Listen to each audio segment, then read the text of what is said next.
आज कांग्रेस ने लोकसभा स्पीकर के खिलाफ अविश्वास प्रस्ताव का नोटिस दे दिया, लेकिन इस मुद्दे पर भी विपक्ष की एकता में दरार सामने आ गई। इंडिया अलायंस टूट गया। कांग्रेस के अविश्वास प्रस्ताव पर विपक्ष के कुल 118 सांसदों के साइन हैं, जिनमें कांग्रेस के अलावा समाजवादी पार्टी समेत कुछ विपक्षी दलों के लिमिटेड सांसदों ने साइन किए। ममता बनर्जी की तृणमूल कांग्रेस ने किनारा कर लिया। स्पीकर के खिलाफ कांग्रेस के प्रस्ताव पर साइन करने से इनकार कर दिया। अब नियमों के हिसाब से जब तक नो कॉन्फिडेंस मोशन पर फैसला नहीं होता, तब तक लोकसभा स्पीकर ओम बिरला सदन में नहीं आएंगे, सदन की कार्रवाई संचालित नहीं करेंगे। हालांकि बजट सेशन का फर्स्ट फेज इसी हफ्ते यानी 13 फरवरी को खत्म हो जाएगा, लेकिन सवाल यह कि ममता बनर्जी ने कांग्रेस के इस प्रस्ताव को सपोर्ट क्यों नहीं किया? ममता की पार्टी का क्या कहना है? स्पीकर के खिलाफ कांग्रेस के आरोप क्या हैं? और सरकार ने आज जो वीडियो जारी किया उससे क्या साबित होता है, ये सब मैं आपको बताऊंगा। सबसे बड़ा सवाल तो यह है कि ममता बनर्जी के विरोध के बावजूद कांग्रेस स्पीकर के खिलाफ अविश्वास का प्रस्ताव क्यों लाई? क्या ये राहुल गांधी को किसी बड़ी मुसीबत से बचाने का फॉर्मूला है?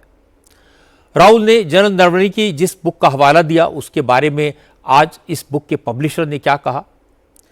खुद राइटर जनरल नरवणे अपनी किताब के बारे में क्या कह रहे हैं? दिल्ली पुलिस ने इस मामले में एफआईआर क्यों दर्ज की? इन सारे सवालों के जवाब आपको मिलेंगे। स्पीकर के खिलाफ अविश्वास प्रस्ताव के पीछे मंशा के बारे में बताएंगे। आज की बात में इन सारे मुद्दों पर चर्चा करेंगे, लेकिन सबसे पहले आपको यह बता दूं कि स्पीकर के खिलाफ अविश्वास प्रस्ताव में कहा क्या गया। कांग्रेस ने स्पीकर की निष्पक्षता पर सवाल उठाए। इल्जाम यह है कि स्पीकर सत्ता पक्ष के नेताओं को बोलने देते हैं और विपक्ष के नेता बोलते हैं तो उनका माइक ऑफ कर देते हैं। दूसरा आरोप यह है कि स्पीकर ने राहुल गांधी को किताब का हवाला देकर बोलने की परमिशन नहीं दी, लेकिन बीजेपी के निशिकांत दुबे ने किताबों का सहारा लेकर नेहरू गांधी परिवार पर आरोप लगाए, उन्हें नहीं रोका गया। तीसरा आरोप यह है कि कांग्रेस की महिला सांसदों के प्रोटेस्ट को स्पीकर ने जिस तरह से प्रधानमंत्री पर हमले की साजिश बताया, वो स्पीकर की नहीं बल्कि बीजेपी की भाषा थी। इसीलिए कांग्रेस को स्पीकर की निष्पक्षता पर संदेह है। हालांकि आज किरेन रिजिजू ने 4 फरवरी को लोकसभा की कार्रवाई का एक वीडियो जारी किया, जिसमें साफ साफ दिख रहा है कि कांग्रेस की महिला सांसदों ने उन्हें आगे आकर कांग्रेस ने उन्हें आगे करके सदन में अराजक स्थिति पैदा करने की कोशिश की। यह वीडियो 4 फरवरी शाम 5 बजे का है। सदन की कार्रवाई शुरू हुई थी, प्रधानमंत्री सदन में आने वाले थे। उससे पहले कांग्रेस की 10 महिला सांसद प्रधानमंत्री की सीट को घेरकर खड़ी हो गई। वीडियो में दिख रहा है कि वर्षा गायकवाड़ और एक दूसरी महिला सांसद एक बड़ा बैनर लेकर पहुंची थी। इस बैनर से प्रधानमंत्री की सीट को चारों तरफ से घेरा गया। कांग्रेस की 2 सांसद तो प्रधानमंत्री का रास्ता रोकने के लिए सीढ़ियों पर खड़ी दिखाई दी। अश्विनी वैष्णव, अर्जुन राम मेघवाल और दूसरे कई मंत्री कांग्रेस के सांसदों को समझाने की कोशिश करते दिखाई दे रहे हैं, लेकिन वो मानने के लिए तैयार नहीं थी। किरेन रिजिजू ने आज इस वीडियो को कांग्रेस के इरादों का सबूत बताया। बीजेपी के नेताओं ने कहा कि 4 फरवरी को वरिष्ठ मंत्री हाथ जोड़कर कांग्रेस की महिला सांसदों से वापस जाने की अपील कर रहे थे, लेकिन वो वापस नहीं गई। इससे साबित होता है कि उस दिन कुछ भी हो सकता था।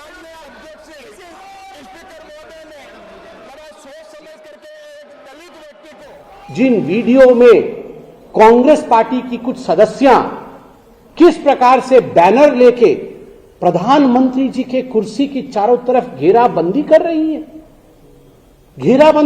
और मैं देख रहा हूं, चाहे अश्विनी वैष्णव जी हो, चाहे गिरिराज जी हो, चाहे किरेन रिजिजू जी हो, अर्जुन जी मेघवाल हो, सभी बड़े नेता हाथ जोड़कर विनय कर रहे हैं, निवेदन कर रहे हैं हमारी बहनों से कि ये उचित नहीं होगा।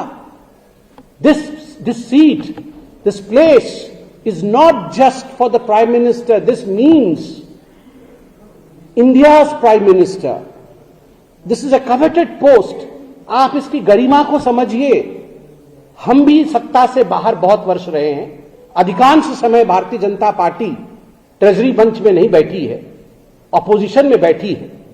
आप याद करिए, कभी राजमाता सिंधिया, कभी सुषमा स्वराज जी, इतने बड़े सदस्य, ये कभी जाके इन्होंने प्रधानमंत्री जी की कुर्सी को घेरने की कोशिश की हो? कभी इस प्रकार का व्यवहार दिखाया हो? राहुल गांधी जी के इशारे पर प्रधानमंत्री की कुर्सी के चारों तरफ घेराबंदी करने की कोशिश करना, प्रधानमंत्री जी के अहित करने की चेष्टा करना कि अगर वो हाउस में आते हैं तो हम कुछ ना कुछ ऐसा करेंगे जिससे उनका अहित होगा।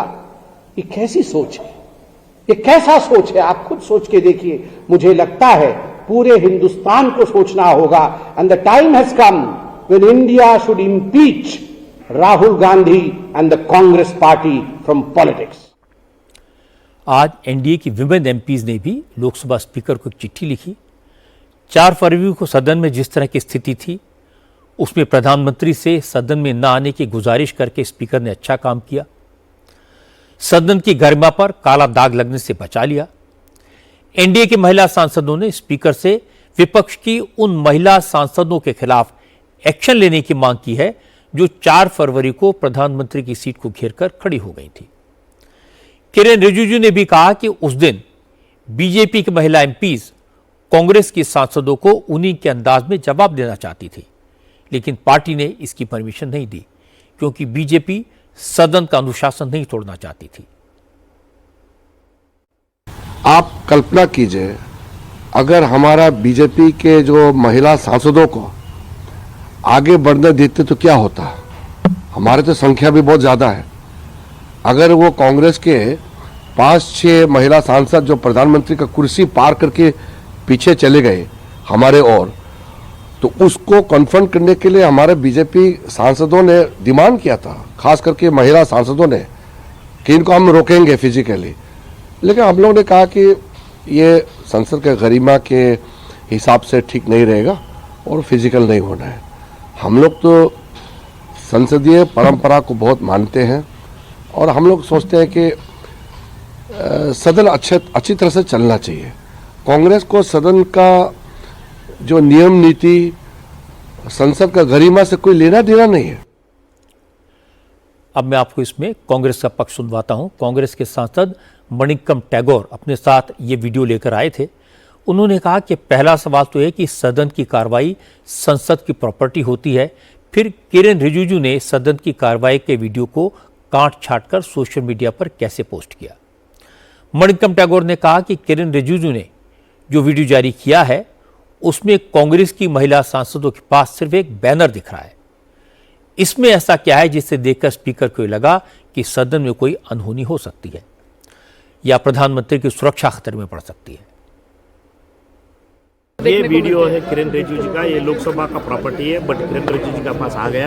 किरेन रिजिजू ने उनका ट्विटर में ये डाला है। इसमें क्या दिखाते हैं, प्रधानमंत्री जी उस कुर्सी में, उनका कुर्सी में नहीं है, राजनाथ सिंह जी उनका कुर्सी में नहीं है, अमित शाह जी उनका कुर्सी में नहीं है, अमित शाह जी का कुर्सी में किरेन रिजिजू जी बैठे हैं, और पीयूष गोयल जी और प्रहलाद जोशी और वैष्णव बैठे हैं। वैष्णव के साथ हमारा महिला सांसद जाके बहस कर रही है। और कोई भी चीज़ ऐसे प्रधानमंत्री आ जाते हैं, सारे महिला सांसद नीचे आ जाते थे। हम लोगों को कभी भी ऐसे विरोध होता है, मैं खुद ऐसे विरोध करता हूँ। और आज जाने के नीचे आने के बाद प्रधानमंत्री जी पिछले बार हम लोगों को पानी दिया है। मंशा क्या थी कांग्रेस की? मंशा प्रोटेस्ट करने का है, प्रोटेस्ट करने का है कि मीन्स आप लोग टीवी में दिखाते नहीं हो देश में क्या हो रहा है। इसका संसद टीवी वन साइडेड हो जाती है, सिर्फ सत्ता का ही दिखाती है, इसलिए सत्ता वालों को पता चले गए थे हम लोग। क्या प्रॉब्लम है इनमें? कोई प्रॉब्लम नहीं है। हम सिर्फ विरोध करने के लिए गए हैं, हम थोड़ी मारने के लिए गए, वो थोड़ा डंडा वंडा लेके गए हैं, वो सिर्फ काली याद गए हैं। इसमें क्या है? प्रधानमंत्री की सीट के पास जाने वाले कांग्रेस के सांसदों में वर्षा गायकवाड़ भी शामिल थी। वर्षा गायकवाड़ ने कहा कि वो 25 साल से चुनावी राजनीति में है, उन्हें सदन की गरिमा के बारे में पता है। प्रधानमंत्री पर हमले की योजना की बात बिल्कुल बेबुनियाद है। जिस तरह से हम पे इल्जाम किए गए, जिस तरह से हाउस में आके कहा गया कि हम क्या कोई मन में जो है वो एक चीज लेके चल रहे थे, हम कुछ भी कर सकते थे। हम भी संसदीय लोकशाही में से आए हैं, 25 साल अपने जीवन की संसदीय लोकशाही में दिए हैं। हम जानते हैं सदन की मर्यादा क्या है, गरिमा क्या है। हम लोगों में से चुन के आए हैं, तो अगर हम बार बार आके आपसे मिल के कह रहे हम कस्टोडियन बन के किसके पास जा रहे थे? हम कस्टोडियन बन के बार बार लगातार अध्यक्ष के पास जा रहे थे। अभी बाबा साहब क्या चाहिए? क्यों वर्षा जी उस दिन क्या महिला सांसद हम एक बैनर लेके क्या बैनर से लड़ गए? आपको किताब मिलने वाली थी जो है एक्स आर्मी जो प्रमुख की नरवणे जी की, उनको आपको लेना नहीं था। आपको एब्सटेन पे बात नहीं करनी है। देना चाहते थे आप प्रधानमंत्री? हमारे विरोधी पक्ष नेता ने तो कहा ही था ना कि हम लोग को किताब देंगे उनको। आज बीजेपी की महिला सांसदों ने भी अपना पक्ष रखा। बीजेपी के एमपीज ने कहा स्पीकर जिस तरह सदन चला रहे हैं वो काबिले तारीफ है। अगर 4 फरवरी को स्पीकर संयम नहीं दिखाते तो हालात बिगड़ सकते थे। मैं ये कहना चाहूंगी जो भी हुआ है बहुत गलत हुआ है। जो महिलाएं हैं वो बिल्कुल ट्रेजरी बेंच के पास आई हैं और ऑफ कोर्स वो अनकंफर्टेबल महसूस तो होता ही है। जो आप कोई बोलने जा रहे हैं तो आप ऐसे सब महिलाएं आएंगी एकदम आगे और वेल में जाएंगी और वो तो जरूर है कि आप लोगों को किसी को भी अनकंफर्टेबल महसूस होगा। जिस संयम के हिसाब से लोकतंत्र की रक्षा की 4 फरवरी को वो बहुत जरूरी था, क्योंकि जिस हिसाब से लोग चढ़ गए थे टेबल पे वो गलत था और जिस हिसाब से लेडी एमपीज भी आए थे इस तरफ वो भी गलत था और उन्होंने संयम रखा, लोकतंत्र की रक्षा की, इसलिए उनको बहुत बहुत धन्यवाद। स्पीकर सर ओम बिरला जी को बहुत बहुत धन्यवाद।